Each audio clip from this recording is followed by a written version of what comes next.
Smart Ideas, la bonne idée du jour, elle est signée Clément Fouillet. Bonjour. Bonjour. Bienvenue, vous êtes le fondateur de Cargo Bike Trade. Vous l'avez créé en novembre 2020. C'était quoi l'idée de départ, le déclic ? En fait, c'est lorsque j'étais étudiant à Bordeaux. Il se trouve que pour moi, le vélo, c'est un amour de jeunesse qui a commencé avec le BMX. Okay. Et pour ma part, lorsque j'étais étudiant, j'avais besoin d'un petit peu d'argent de poche, dirons-nous. J'ai commencé à vendre quelques vélos. Et puis, vers 2016, finalement, j'ai vu sur les trottoirs de Bordeaux les premiers vélos cargo stationnés.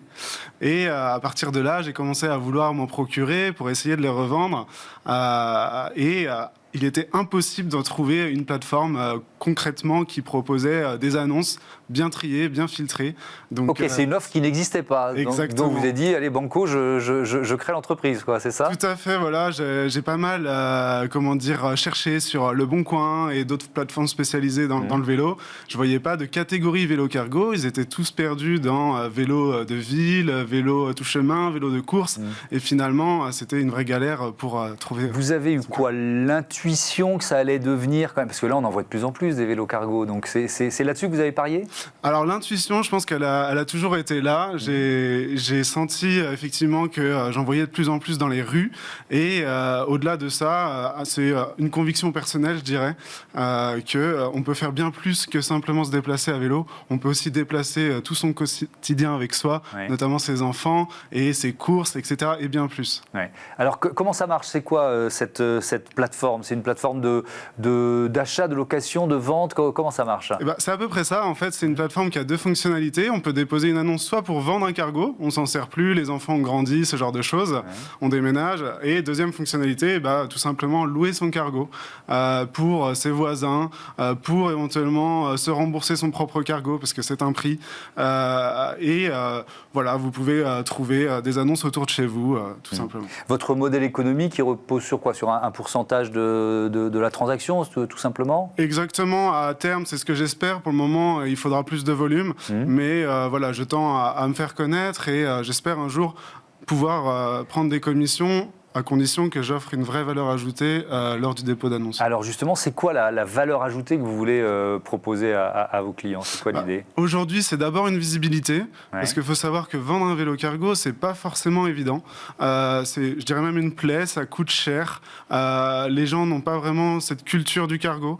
Et donc, je concentre toutes les annonces pour commencer, et au-delà de ça, j'essaye de recentrer toutes les informations qui ont attrait au cargo, notamment comment envoyer son vélo cargo, comparer les différents modèles, et je donne tout un tas d'astuces en fait qui viennent finalement agréger des visiteurs sur la plateforme. Est-ce que c'est une sorte de communauté, celles et ceux qui utilisent des vélos cargo ? Eh bien, j'ai envie de dire oui, mais ça aurait tendance finalement à devenir quelque chose de plus en plus lambda, et j'en suis très content. Aujourd'hui, c'est une communauté que je regroupe au travers d'un groupe Facebook qui est dédié aux annonces de vélo cargo. Et maintenant, c'est vrai qu'on se fait de moins en moins coucou dans la rue quand on a un vélo cargo entre propriétaires. Parce qu'il y en a de plus en plus, quoi. Voilà, c'est ça. Il y a aussi un système qui s'appelle Test and Ride que vous proposez, c'est quoi ? Alors, Test and Ride, c'est effectivement une entreprise partenaire qui a effectivement une flotte de vélos cargo. Je travaille pour eux en parallèle de mon projet. Parce qu'il faut évangéliser aussi, parce que vous dites, c'est ça le paradoxe, c'est-à-dire qu'il y en a de plus en plus, mais peut-être il y a un certain nombre d'utilisateurs qui hésitent à se lancer ? Complètement, il y a plein de freins finalement. Ça va être d'abord le stationnement. Beaucoup de gens aimeraient se débarrasser du scooter ou de la voiture, mais il faut pouvoir le garer. Et puis après, ça va être le prix. Aujourd'hui, il y a une offre qui est assez réduite et les prix sont relativement élevés pour un foyer moyen. Est-ce qu'on trouve des vélos cargo français ? Alors, la question, on pourrait la généraliser sur les vélos, mais sur les vélos cargo. Les vélos cargo français, à ma connaissance, il y en a des initiatives. Ils sont encore, je dirais, dans leur coin, mais on en voit émerger de plus en plus.